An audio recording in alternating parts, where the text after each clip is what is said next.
Hello lovely people, this week I'm doing a tag that I originally saw on Peruse Project's channel, and that is the Gilmore Girls Book Tag.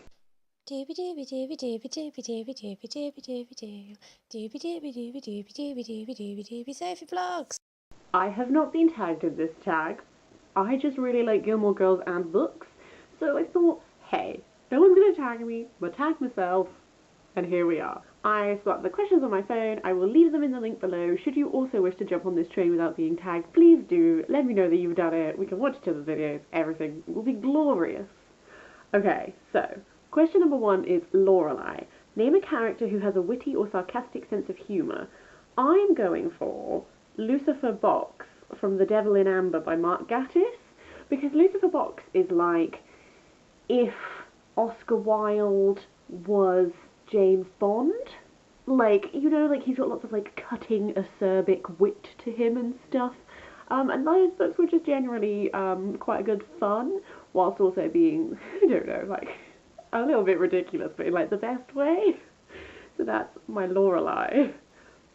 Question number 2 is Rory. Name your favourite classic. I think my favourite classic is potentially Frankenstein by Mary Shelley, just because it was so much more than I expected it to be. I really am overdue a reread of Frankenstein, actually. Or Jane Eyre, because although I think everyone in the book makes stupid life decisions, I also just really like it. Question number 3 is Luke. A book that you secretly love but are afraid to admit. I'm not afraid to admit this. I'm just not sure if I would love it now like I loved it when I read it. So I'm going for The Silk Vendetta by Victoria Holt, which from my memory is about this girl called Lenore, who she's growing up with this family who are like kind enough to take her in after her parents died, but who also like treat her really badly. And it's all about like the silk industry and stuff. And I remember it being super dramatic. But there's a whole like sexual assault plotline, which I now wonder if that was handled well or not. And it's just like it's very like dramatic. There's loads of constant twists and turns and blah blah blah. And I wonder if I would be as happy with how they're dealt with if I read it now as I was when I read it when I was like a child. I was like, this is dramatic and I never know what's going to happen next. I love it. There's silk and drama. And now I wonder if silk and drama is enough. So one day I will reread that and like assess and see how I get on with it now. So like, not ashamed, just like, I don't know. Question number 4 is Lane. Name a musical character. And my first thought was I have to go for Pizzazz from the Misfits comic / Gem and Holograms comic world, because I love the Misfits. Their songs are better. It's a cliche, but it's true. And I think the Gem and the Holograms comic reboot. Gem and the Holograms was originally an 80s TV show, then it had a film, and now it has like a comic reboot. And the comic reboot is my favourite form of it. I just think that the characters are wonderful. They're quite two-dimensional in the TV show because it's like an 80s TV show designed to sell toys rather than like give you quality storytelling. Whereas in the comics, they're fleshed out in such wonderful ways. And Pizzazz, particularly in the Misfits offshoot, I've only read volume 1 of that. I don't know if the volume 2 is available yet. But just she goes from such a cartoony villain to this character who has such depth to her, and she's not always the best human being, but you can really understand why she is the way she is, and you can really see that she really loves her band and she really loves her music. And so, just love me some pizzazz. Question number 5 is Dean, your first book love, open brackets, character, close brackets.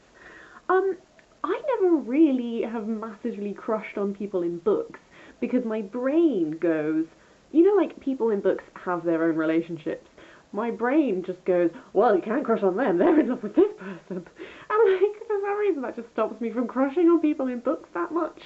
So I think when I was much younger, I think I had a little bit of a crush on Charlie Weasley, mainly because Charlie Weasley is not present enough to really be that big of a character. And I think my brain was able to go, yeah, he does stuff with dragons, that's cool enough for me. So, yeah, we'll go with him. Number 6 is Sukie, name a book that you devoured. Recently, The Bear and the Nightingale by Catherine Arden. There either is a full review of that already on this channel, or there will be coming up in the near future, depending on when this gets posted. Russian folktale inspired wintry goodness. Just, it was like, I read it over the Christmas time when we actually had snow, and it was just like this snowy, wintry gorgeosity, and that was just absolutely delightful. Question 7 is Jess, a book that you love that everyone hates. The first one that came to mind doesn't hugely fit, but I recently read volume 1 of Deathless, the comic book series, and I know that loads of people love this book, but the person who lent it to me and the other person she lent it to did not like it, whereas I thought it was great. I really want to know what else happens in the series. I'm probably going to have to buy them myself because I don't know if my friend will be continuing with it. So it was just in that one situation, I came in and I was like, oh, this was cool. It reminded me a lot of, Daughter of Smoke and Bone. Is that it? Lainey Taylor, that one. There were like elements of that in it. But we also had that the other way around because she loved Y the Last Man and I didn't. So tables, they turn. Question 8 is Miss Patty, a book that was ruined by all the hype. I sort of covered this in my Philosopher's Book Tag video, but Miss Peregrine's Home for Peculiar Children, don't care. The Girl on the Train, don't massively care. Those are the only two I can really think of. I don't tend to read a lot of very hyped books. I'm a bit behind. I just read what I've got rather than like what's being hyped, I think. So, question number 9 is Emily Gilmore, name your most expensive book. This is either The Fashion of Film, Has Cinema Inspired Fashion by Amber Bookchart, or, which was a birthday present someone got me, or ones that I paid for was Man Ray Portraits, which I got for my boyfriend for his birthday. So, like, we did a trade-off here in book price, because I think these two are around the same. But one of these is probably my most pricey book. Final question is Paris, name an uptight character. I've gone for Violet D'Amour from Jasper Ford's Shades of Grey, which I literally just finished reading as of recording. Violet is all of the bad parts of Paris without any of the good that makes Paris lovable. You know, like Paris, for all of her selfishness and uptightery and demanding ways and stuff like this, like, she is loyal in her own way, she's vulnerable in her own way, you can understand how she is the way she is, and as time goes on she grows as a person. Violet D'Amour does not do that. Violet is rich, entitled, and snobbish, and she never really stops being a bit nasty.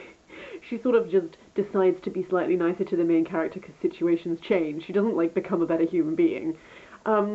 So there are some parallels there. Violet's sort of like what would have happened if Paris never changed from how we first met her, I think. And that is it for the Gilmore Girls Book Tag. This will be the point where I tag people. I don't know who else likes Gilmore Girls.